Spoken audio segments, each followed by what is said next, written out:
reviving the practice of using elements of popular music in classical composition, an approach that had been in hibernation in the United States during the 1960s. Composer Philip Glass, born 1937, embraced the ethos of popular music without imitating it.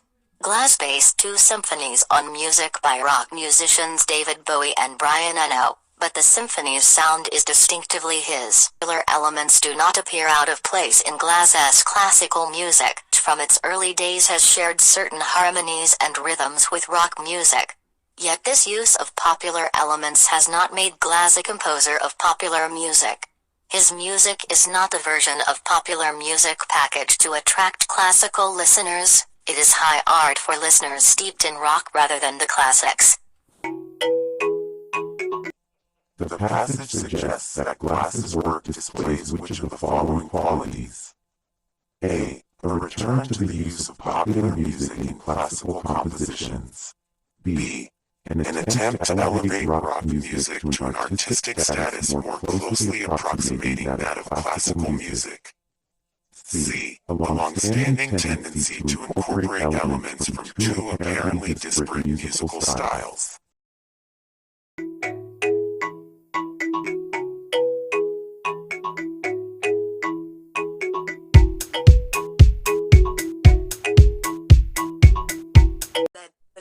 That basically much of East and North America was heavily cloaked in mature forest that today we covet as old growth.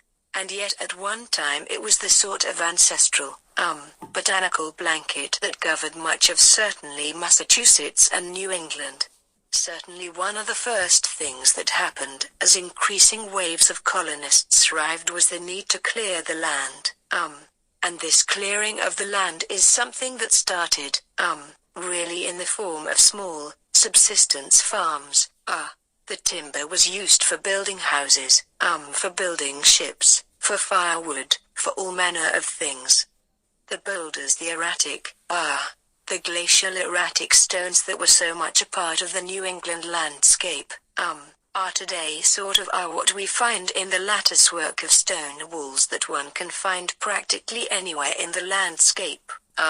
If it's in a relatively untouched condition, by the early part of the 19th century, it's thought that generally the zenith of clearing had taken place, sometime in the 1830s, 1840s, and the trees and the forests were essentially clear-cut, to an extent that is almost unbelievable.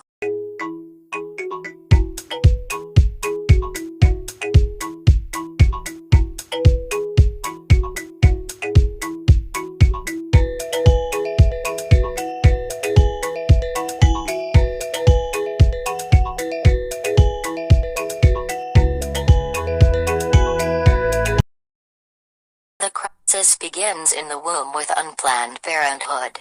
Women with unplanned pregnancies are less likely to seek prenatal care.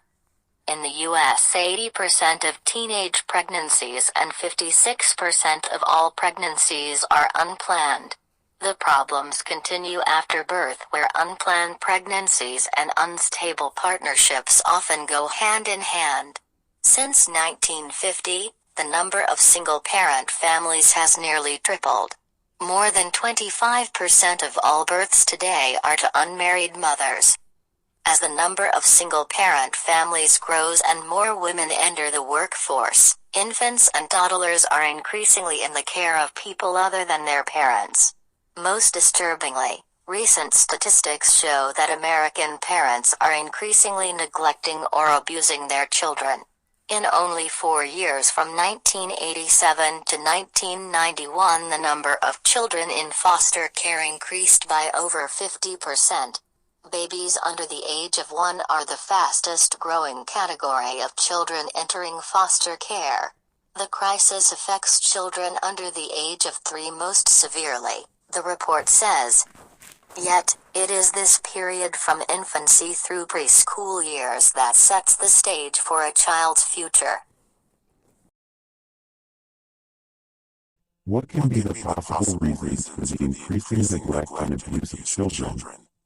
A. The immaturity and overburdening of parents. B. The babies being left in foster care where a stranger looks after them. C. The children being ill-mannered and not respecting their parents. D. The parents being busy meeting the financial aspects of the family and not having enough time for the children. E. The parents being unprepared emotionally and physically for this responsibility.